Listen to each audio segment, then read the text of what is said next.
Bonjour, c'est Ursule encore. On est le 31 juillet 2022.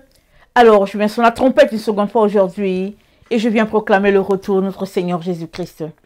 Soyons tous bénis et que sa joie soit notre force en ce jour. Amen et Alléluia. Alors, aujourd'hui, je viens parler du pratico-pratique. C'est le titre, pratico-pratique. Alors, il y a quelques jours, je suis venue en ligne dire que la destruction arrive. Amen. C'est le Seigneur qui m'a demandé de le dire. Alors, je suis venue dire qu'on est dans un temps où la terre va un peu vivre des moments un peu intenses, ok? Peut-être qu'il y aura des secousses, je ne sais pas ce qu'il y aura, mais le Seigneur m'a envoyé dire, la destruction arrive. Vous vous rappelez? Alors, il y a 3 jours, j'étais couché, le Seigneur m'a réveillé, et il m'a dit, la destruction sera à 40%. Voilà, c'est comme ça qu'il m'a dit.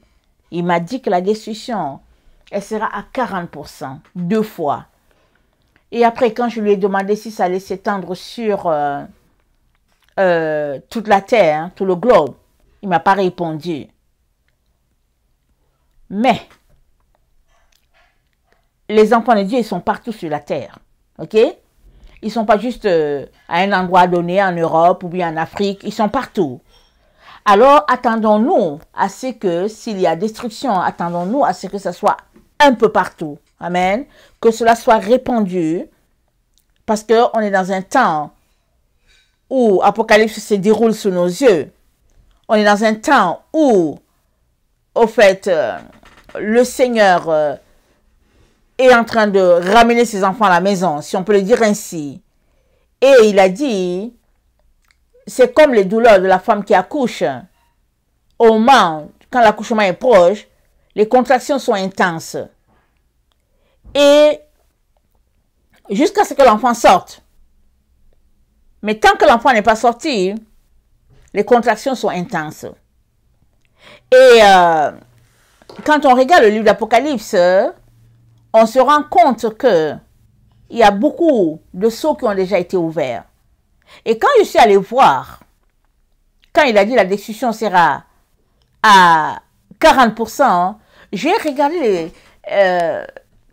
j'ai parcouru certaines écritures pour savoir où cela parle d'un tel degré de destruction, ok? Et je suis tombée sur Zacharie 13. Et ça dit ceci, à partir du verset 7, ça dit, épée, lève-toi sur mon pasteur et sur l'homme qui est mon compagnon, dit l'Éternel des armées. Frappe le pasteur et que les brebis se dispersent, et je tournerai ma main vers les faibles. Dans tout le pays, dit l'Éternel, les 2 tiers seront exterminés, périront, et l'autre tiers restera. Je mettrai le tiers dans le feu, et je le purifierai comme on purifie l'argent. Je l'éprouverai comme on éprouve l'or. Il invoquera mon nom, et je l'exaucerai. Je dirai, c'est mon peuple, et il dira, l'Éternel est mon Dieu. Donc, il y a un endroit où Dieu dit, il va exterminer 2 tiers.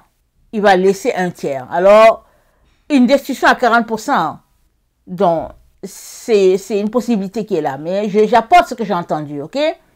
Je ne priais pas pour ça. J'ai juste entendu le message et je viens donner.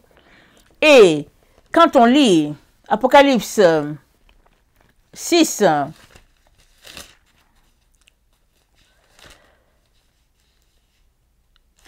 c'est dit ceci. Excusez. Le verset 12.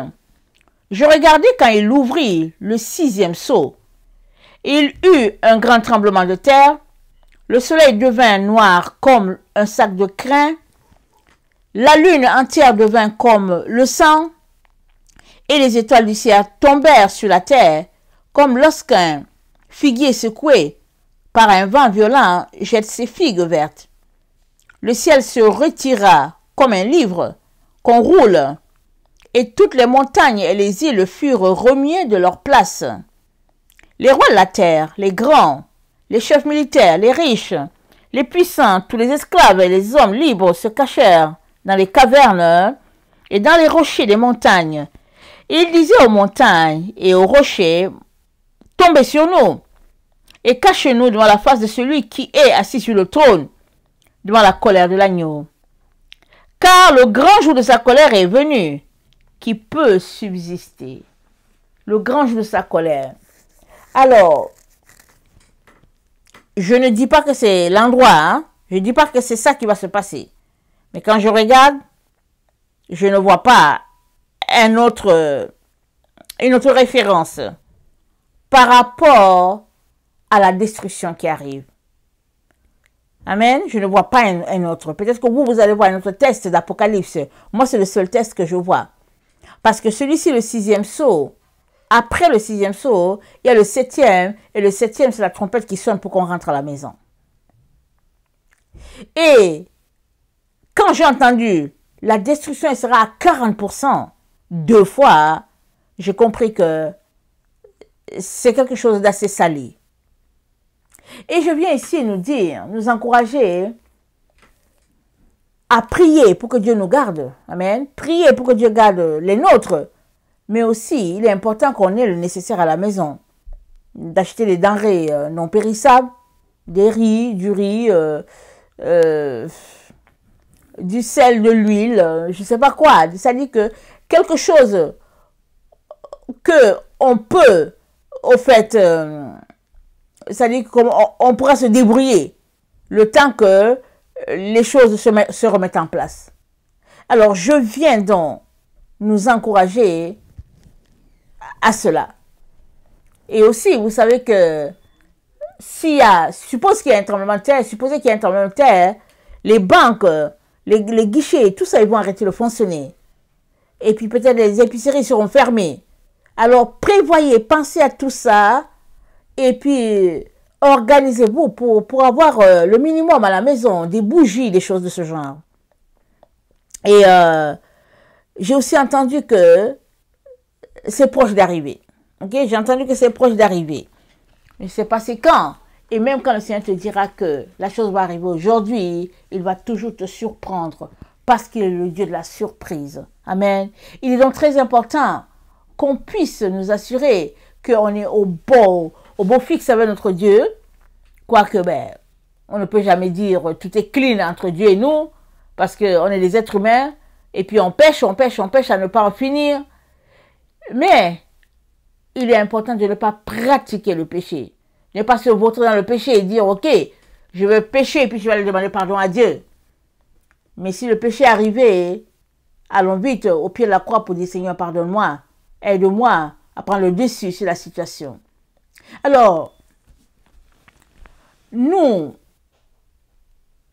sommes appelés, amen, exhortés à nous préparer, à avoir le minimum, c'est-à-dire que chacun fasse sa part. Et qu'on remette nos vies entre les mains du Seigneur.